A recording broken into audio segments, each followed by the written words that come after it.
Hello mga tropa. This is your Basudenyang Win. And together, let's have fun! Hello mga tropa pips. Samahan nyo nga pala po kami kasi magawa po kaming lumpia. Pero ubing version. Ubing version kasi po ube naman po yung palaman.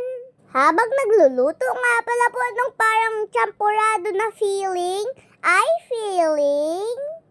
Englisher yarn, char! Malagkit na bigas lang talaga yan Basudenyang Wind.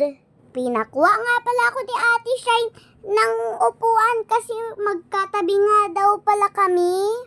Nung nag-i-slice nga pala po si Ate Shine ng cheese, ay durog yung cheese. Bakit kasi nilagay sa freezer yung cheese? Sa chiller naman talaga dapat yan, hindi sa freezer. Ito naman si cheese, masyado nagmamatigas. Char! Kinagaan na nga pala ni Ate Shine yung paghiwa sa cheese na yan. Yung cheese nga pala ay isang ingredient dun sa ginagawa natin dito sa main video.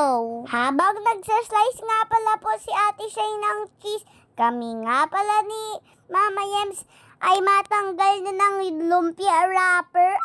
Lumpia wrapper.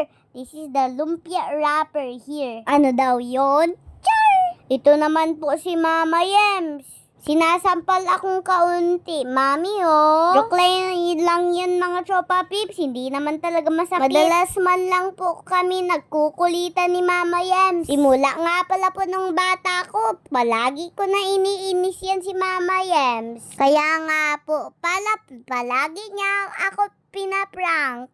Sabi nga pala ni Mama Yems, kung pinaprank niya daw ako, ibig sabihin daw, love niya ako. Ay talaga, di nga. I love you too po, Mama Yems. Ay, ang haba nun. Ayan na nga po, binabalot na ni Mama Yems ang ating lumpia wrapper. Pagkalagay nga pala po ng ube na yan, ay lalagyan din po ng cheese. Extra creamy pa. Siyempre, pagkalagay din po niyan, ay babalutin na din yan. I-roll lang natin ng konti para hindi siya masira.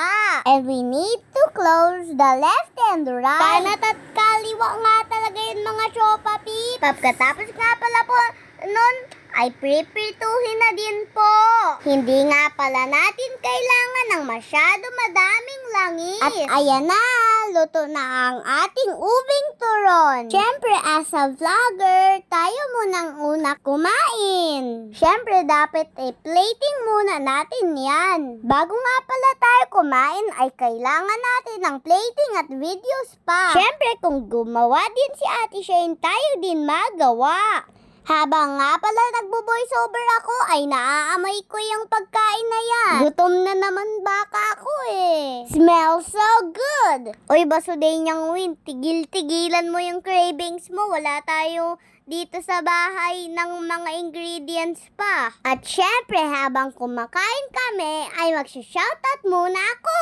Shoutout nga po pala kay Asidera, kay Rosemary, kay Krisha, kay Shara, kay Kevin, kay Britney, and Remalyn, kay Jane, Samara, kay Gliaiza, kay Brian Teban, kay Sandra, kay Eloisa, kay Princess, at kay Ina. At din po kay Maricel, kay Angel May, kay Novi, kay Twinnie, kay Jalaine, and kay Unilyn. Samahan niyo pa po ako sa more fun and more adventure videos ko. Yun lang, maraming salamat and stay tuned and see you in my next vlog. God bless!